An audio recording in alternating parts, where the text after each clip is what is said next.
ఖమ్మం జిల్లా వెలుగుమట్లలోని భూదాన్ భూముల్లో పేదలు నిర్మించుకున్న 700 ఇళ్లను ప్రభుత్వం ఆదేశాలతో పోలీసులు అధికారులు జేసీబీలతో కూల్చివేశారు. దీంతో ఎందరో ఇళ్లు లేక నిరాశ్రయులయ్యారు. ముందస్తు సమాచారం ఇవ్వకుండా తమ ఇళ్లను దౌర్జన్యంగా కూల్చివేశారని బాధితులు కన్నీరు మున్నీరవుతున్నారు. ఇప్పుడు అక్కడి ప్రాంతం నిర్మానుష్యంగా మారింది. భూదాన్ భూములను ప్రభుత్వం తమ అధీనంలోకి తీసుకుని కూల్చివేసిన శిథిలాలను తొలగించే ప్రక్రియను చేపట్టింది. దీనిపై మరింత సమాచారం మా కరెస్పాండెంట్ నవీన్ అందిస్తారు.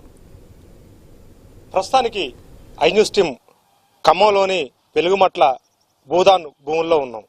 దాదాపుగా ఇది 32 ఎకరాల భూదాన్ భూములు అని చెప్పేసి కూడా 700 ఇండ్లుంటే 700 ఇండ్లు కూడా మొత్తం కూడా నేలమట్టం చేశారు.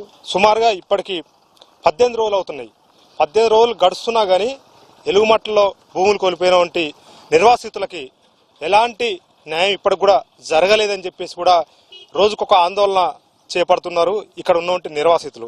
మనం చూడొచ్చు ప్రస్తుతానికి ఒక ఎడారి ప్రాంతంలో మొత్తం కూడా తలపించే విధంగా ఈ ప్రాంతం ఉంది.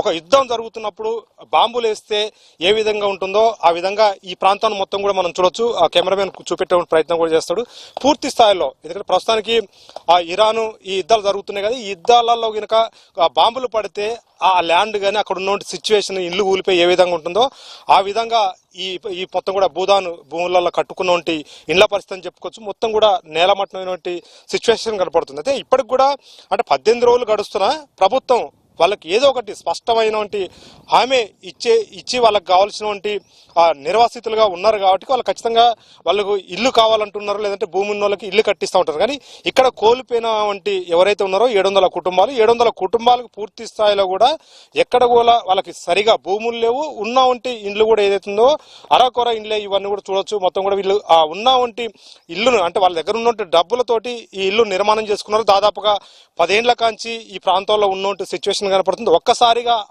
ఉదయం పూట వచ్చి మొత్తం కూడా ఈ ప్రాంతాన్ని మొత్తం చూడొచ్చు. ఎందుకంటే పోలీసు భారీ ఎత్తున కూడా ఆ రోజు బెటాలియన్ తోటి వచ్చి మొత్తం కూడా నేలమట్టం చేసిన సిచ్యువేషన్ కనపడుతుంది. ఎవరిని కూడా ఇక్కడికి రాలేని సిచ్యువేషన్ ఇప్పుడు మనం చూడొచ్చు. ఎందుకంటే ఇక్కడ ఎవరైతే నిర్వాసితులు ఉన్నారో 700 మంది సుమారుగా ఇక్కడ ఇల్లు కూలగొట్టిన తర్వాత ఎట్టి పరిస్థితుల్లో వాళ్ళని రానేట్లు ఇప్పటికి కూడా పోలీసు పహార మధ్యలోనే ఇదంతా క్లీనింగ్ కార్యక్రమం అయితే ప్రభుత్వం చేపడుతున్న సిచ్యువేషన్ ఉంది ప్రస్తుతానికి. ఎందుకంటే ఇక్కడ ఇల్లు కోల్పోయినటువంటి బాధ్యతలు మొత్తం కూడా ఖమ్మంలోని అంబేద్కర్ భవన్ లో వాళ్ళు నివాసం ఉంటున్నారు. ప్రస్తుతానికి అక్కడ మనం ఒక హాస్టల్ జీవితాన్ని వాళ్ళు గడుపుతారని చెప్పుకోవచ్చు. ఎందుకంటే ఈ ఇల్లు కూలగొట్టే సమయంలో ఎగ్జామ్స్ ఉన్నాయి పూర్తి స్థాయిలో కూడా.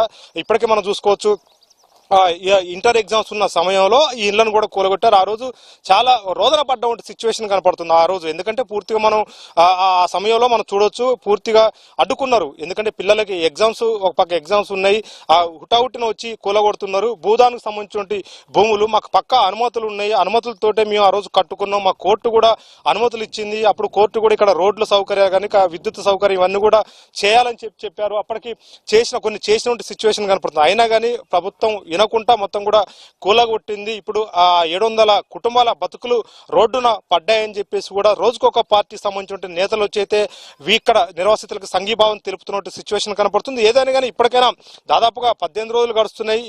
ఇంకా కొన్ని రోజులు అయితే నెల కూడా అయిపోయిన సిచ్యువేషన్ కనపడుతుంది. అయితే ఖచ్చితంగా వాళ్ళకి న్యాయం చేయాలి. ఇప్పటికే బాధితులు మొత్తం కూడా పునరావాసం కింద అంబేద్కర్ భవన్ లో ఉన్నారు. ఇంకా కొంతమంది అయితే చెట్టుకొక్కలు పుట్టుకొక్కలు మిగిలిన పరిస్థితి కనపడుతుంది. కొంతమంది అయితే వాళ్ళు రెంట్ కూడా ఉండలేని సిచ్యువేషన్ కనపడుతుంది. వాళ్ళందరూ కూడా న్యాయం చేయాలని చెప్పేసి కూడా రోజుకొక పార్టీకి సంబంధించిన నేతలు వచ్చేసి సంఘీభావం తెలుపుతున్నారు, ఆందోళన చేపడుతున్న సిచ్యువేషన్ కనపడుతుంది. ప్రభుత్వం ఎలాంటి నిర్ణయం తీసుకుంటుందో వేచి చూడాలి.